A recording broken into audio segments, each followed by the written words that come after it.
Hi friends, welcome to Stella's kitchen. இன்றைக்கி நம்ம கிச்சனில் நம்ம பாட்டிங்களோட ரெசிபியான ராகி கஞ்சி ரொம்ப சுலபமாக எப்படி பண்ணுறதுன்னு பார்க்கலாம். ராகியில் இருக்கிற கால்சியம் சத்து போன்ஸை ஸ்ட்ராங் ஆக்கும். கூடவே இதில் இருக்கிற அயன் பிளட்டுக்கு ரொம்பவே நல்லது.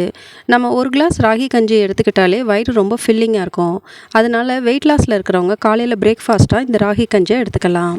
நம்ம இன்றைக்கி பாரம்பரிய முறையில் ராகி கஞ்சி எப்படி பண்ணுறதுன்னு பார்க்கலாம். இந்த ராகி கஞ்சி பண்ணுறதுக்காக 2 டேபிள் ஸ்பூன் அரிசி எடுத்துருக்கிறேன்.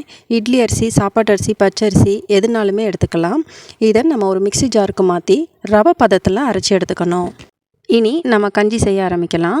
அதுக்கு ஒரு பாத்திரத்தில் 4 கப் அளவு தண்ணி எடுத்துருக்கிறேன். 1 கப் ராகிக்கு 4 கப் அளவு தண்ணி சரியாக இருக்கும். இந்த தண்ணி நல்லா கொதிச்சதுக்கப்புறமா நம்ம திரிச்சு வச்சுருக்கிற அரிசியை இது கூட சேர்க்கலாம்.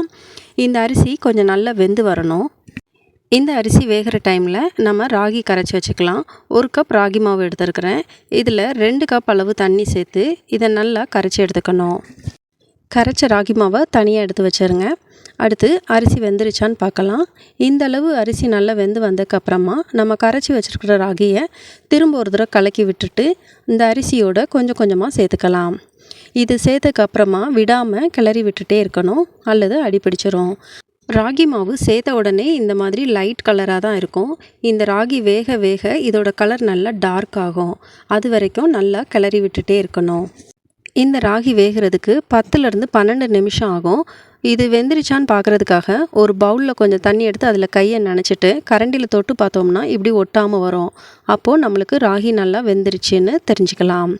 இனி இது கட்டியானது உடனே ஸ்டவ் ஆஃப் பண்ணிவிட்டு இதை ஆற விடலாம். கஞ்சி பண்ணுறதுக்கு இந்த ராகி களி கொஞ்சம் மிதமான சூடாக இருக்கும்போது கையில் கொஞ்சம் தண்ணி தொட்டுட்டு இந்த மாதிரி உருண்டைகளாக உருட்டி தனியாக ஒரு பவுலில் எடுத்து வச்சுக்கலாம்.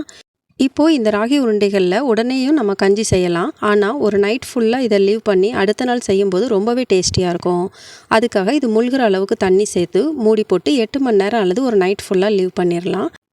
8 மணி நேரத்துக்கு அப்புறம் அல்லது அடுத்த நாள் காலையில் இந்த ராகி உருண்டைகள் எல்லாத்தையும் இதே தண்ணியில் நல்லா கரைச்சி விட்டுக்கலாம்.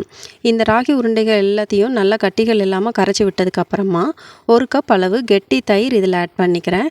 இது கூடவே தேவையான அளவு உப்பு சேர்த்து நல்லா கலந்து விட்டுக்கணும். இந்த கஞ்சி ரொம்ப கட்டியாக இருந்தால் இன்னொரு பாதி கப் அளவு தண்ணி கூட சேர்த்து நல்லா கலந்து விட்டுக்கோங்க. அடுத்து இதில் வெங்காயம், பச்சை மிளகாலாம் சேர்த்து சாப்பிடும்போது தான் இந்த கஞ்சி இன்னுமே டேஸ்டியாக இருக்கும். அதுக்காக பாதி வெங்காயம் பொடிசாக கட் பண்ணது, கொஞ்சம் பச்சை மிளகா, கொஞ்சம் கருவேப்பிலை சேர்த்து இது எல்லாத்தையும் நல்லா ஒரு தடவை கலந்து விட்டுக்கலாம். அவ்வளோதான், ராகி கஞ்சி ரொம்பவே சூப்பராக ரெடி ஆயிடுச்சு. இது உங்கள் வீட்டில் இருக்க குழந்தைங்க, பெரியவங்களுக்கு வீக்லி ட்வைஸாவது செஞ்சு கொடுங்க. அவங்களோட போன் ஹெல்த்துக்கும் டைஜஷனுக்கும் இது ரொம்பவே ஹெல்ப்ஃபுல்லாக இருக்கும். உங்களுக்கு இந்த வீடியோ பிடிச்சிருந்ததுன்னா லைக் பண்ணி கமெண்ட் பண்ணுங்கள். உங்கள் ஃப்ரெண்ட்ஸ் கூடயும் ஷேர் பண்ணுங்கள். மறக்காமல் ஸ்டெல்லாஸ் கிச்சன் சேனலை சப்ஸ்கிரைப் பண்ணுங்கள். தேங்க்ஸ் ஃபார் வாட்சிங்.